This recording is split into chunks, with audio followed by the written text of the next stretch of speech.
As today, in the thousands of years before writing, the most beautiful stories have been told in song.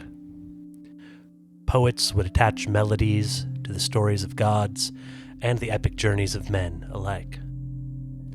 In all this time, however, no other musician has quite reached the mythical status of Orpheus.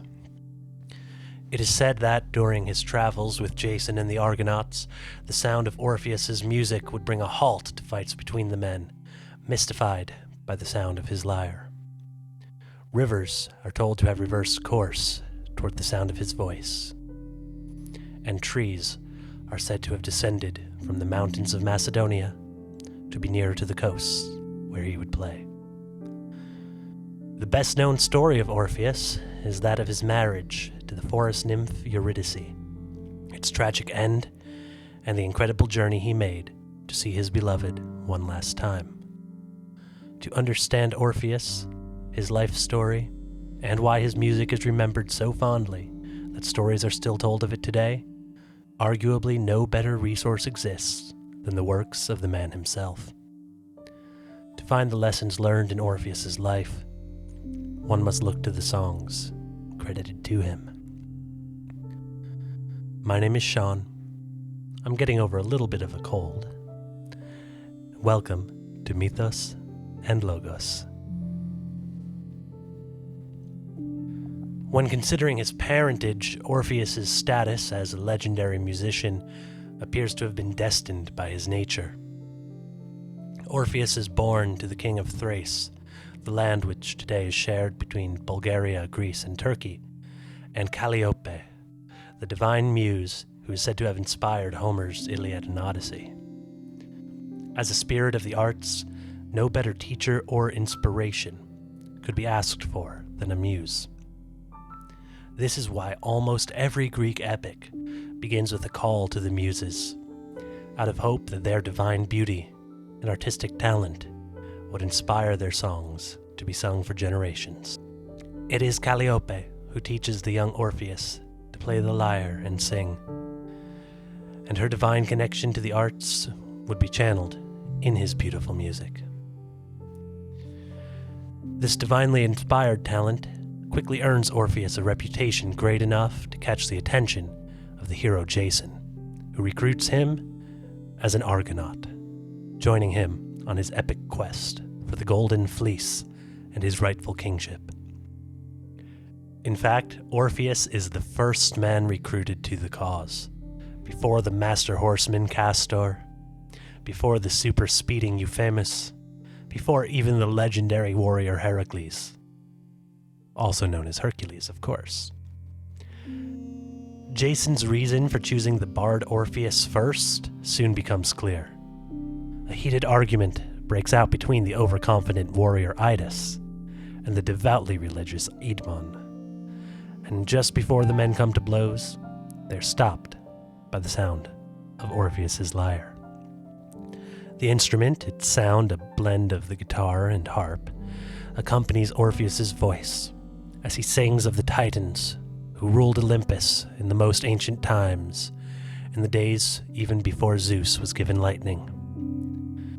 Orpheus's song of the ancient gods puts the Argonauts' quarrels in perspective, showing them how trivial their concerns are compared to the greater universe. It is still told today how, though he had ceased, each of his comrades still leaned forward longingly, their ears intent, their bodies motionless with ecstasy. Such was the magic of the song he cast upon them. Throughout the Argos' epic journey, Orpheus's songs and arguments drive the men forward across the sea to aid in their sacrifices to the gods. This speaks to more than just his talent, but to the magical power of music to grant us a fuller worldview. With his instrument and his voice, Orpheus is able to transform the beauty of the world into song, showing its dynamic yet harmonious, varied yet ordered nature. Upon his return from the Argos voyage, the stories of Orpheus's music reach far beyond his native Thrace, even gaining the attention of a group of dryads, or wood nymphs, magical forest spirits. One nymph in particular is betrothed to marry the Thracian singer, a young woman named Eurydice. The day of Orpheus's wedding to Eurydice, however, is marked by tragedy. During the celebrations, as Eurydice dances in tall grass with a group of nymphs, her ankle is struck by the bite of a hidden snake. Suddenly and tragically, on her own wedding day, Eurydice falls dead.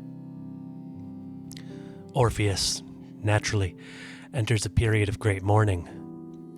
The poet's cries take the form of song, moving not only the wedding guests, but all the creatures who hear them. With the beauty of his tragic song made clear, Orpheus dares to travel to the underworld itself, to sing it for the dead and the gods who reside there.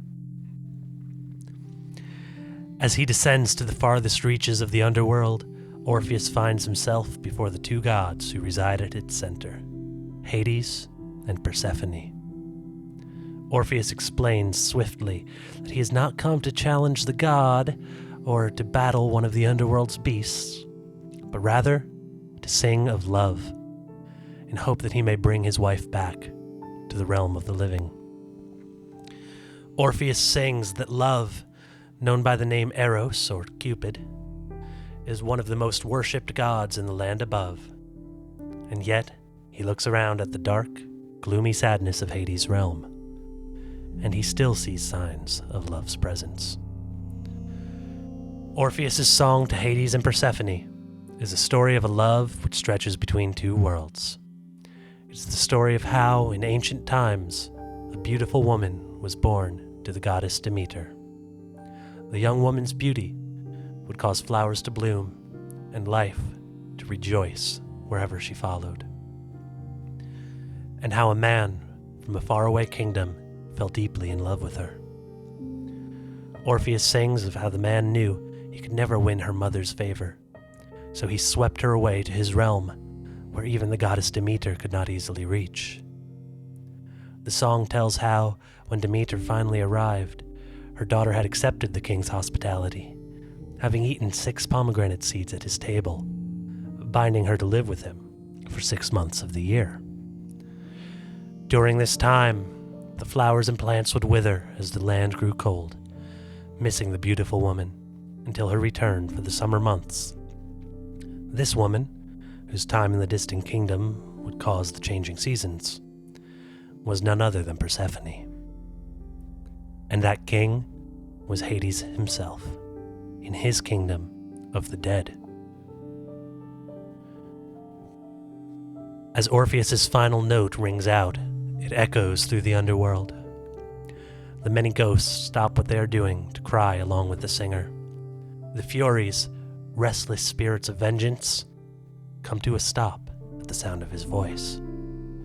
Even the eternal punishments of the wicked pause, granting them a single moment of rest, as all the underworld grinds to a halt, hearing the song of its king and queen.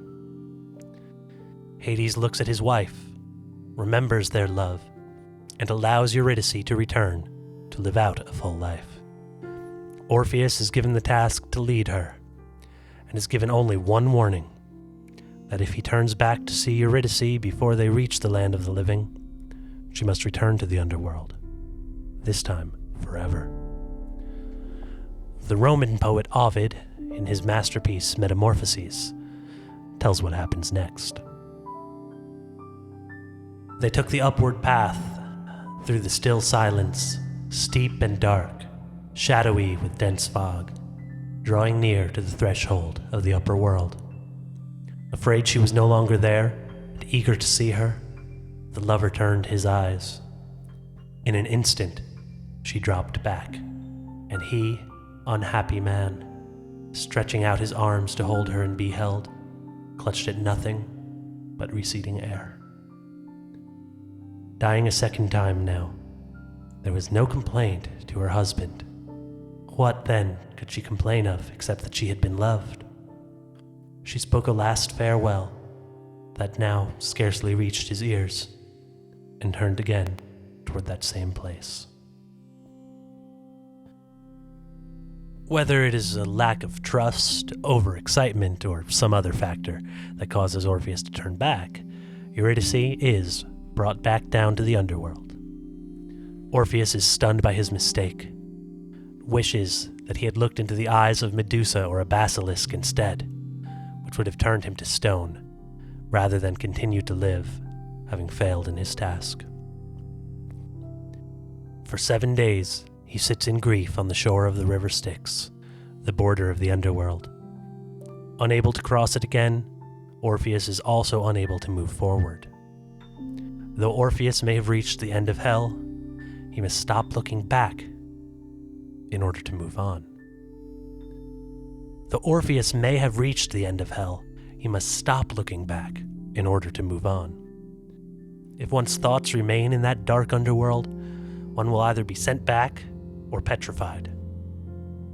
It is only by leaving the past in the past that one can truly escape the depths of hell. When Orpheus finally does emerge, he plants himself on the coast of Macedonia in northern Greece and continues to sing through his later life. It is during this time that trees descend from the mountaintops and people come from across the world to hear his music. Orpheus's songs in this period still sing of the gods, but in time, a new theme emerges in his work: the transformative power of love. The heartbroken Orpheus, who traveled to Hades and back, comes to understand how the love of Eurydice changed him, no matter how brief their time together was. His songs, then, celebrate how love changes both the lover and the beloved. Orpheus sings of Zeus, but this time not of the power of his lightning or the celestial battles fought by the king of the gods. This time, Orpheus's song is of Zeus's love for Ganymede, a young Trojan who wins Zeus's affection with his beauty. Zeus, overcome by love, transforms himself into a great and majestic eagle. In this form, Zeus carries Ganymede to Olympus, where he is said to reside each day, immortal, serving the gods wine. It is love, Orpheus sings, that moved Zeus to carry Ganymede into a new life. Love that moved him from earth to the above. Yet it is clear that though Orpheus has moved past his lost love, he has not forgotten it. Orpheus's next song is of the god Apollo and his love for the mortal Hyacinthus. In this ballad, Apollo descends to earth, meeting Hyacinthus for a game of discus throwing. Apollo throws the stone disc with godlike strength and skill, parting even the clouds in the sky. When it finally comes down to earth, its rebound strikes Hyacinthus on the neck and breaks it, instantly killing him. Apollo, shocked, rushes to the side of his lover, taken at the height of his life. At this point in the song, Orpheus switches from narration to singing the very words of Apollo. You slip away, Spartan, robbed of the flower of youth, and I see my guilt in your wound. I am the agent of your destruction. Yet how is it my fault? Unless taking part in a game can be called a fault. Unless it can be called a fault to have loved you. If only I might die with you and pay with my life. But since the laws of fate bind us, you shall always be with me and cling to my remembering lips. My songs, the lyre my hand touches, will celebrate you. As a new-formed flower, you shall denote my woe by your markings. Though it is voiced through Apollo, it is easy to hear the voice of Orpheus himself behind these words. Even as Eurydice did not blame Orpheus for loving her and fearing that she had been lost, through the voice of Apollo, Orpheus comes to terms with his wife's second death. Both Orpheus and Apollo wish that they could die with their lovers, but instead choose to dedicate themselves to remembrance. As Apollo, a musician himself, dedicates his music to Hyacinthus' memory, it is clear to see Orpheus swearing the same vow to his beloved Eurydice. Where Hyacinthus fell, Apollo causes a field of flowers to bloom, immortalizing his lost love in their name, Hyacinth. And though Orpheus does not have the divine power of creation, he immortalizes Eurydice through his music, ensuring that her story is still told today. By still singing, Orpheus is able to channel the divine and transformative power of love, with the metamorphosis of his grief into beauty. The story of Orpheus and Eurydice is one of the most well-known tales of ancient times, told as the tragedy of a love lost in a moment of doubt. However, for all that is told of the legendary musician's journey, a far clearer and fuller picture of Orpheus is seen by looking at his life before and after the loss of Eurydice.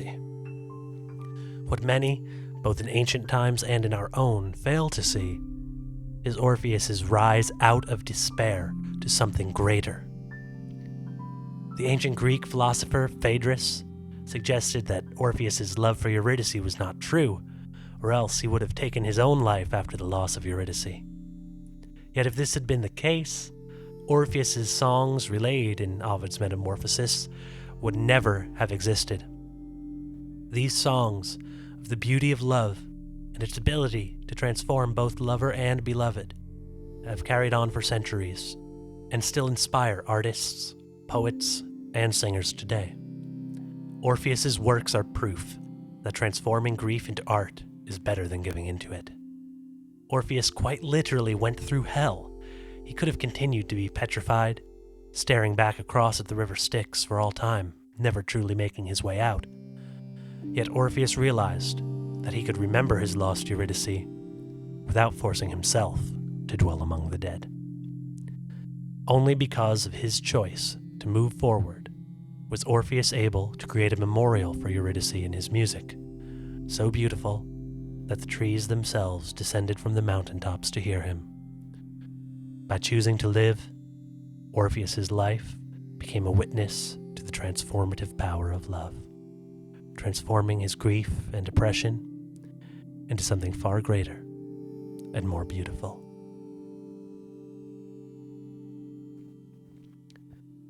Thank you very much for joining in another episode of Mythos and Logos.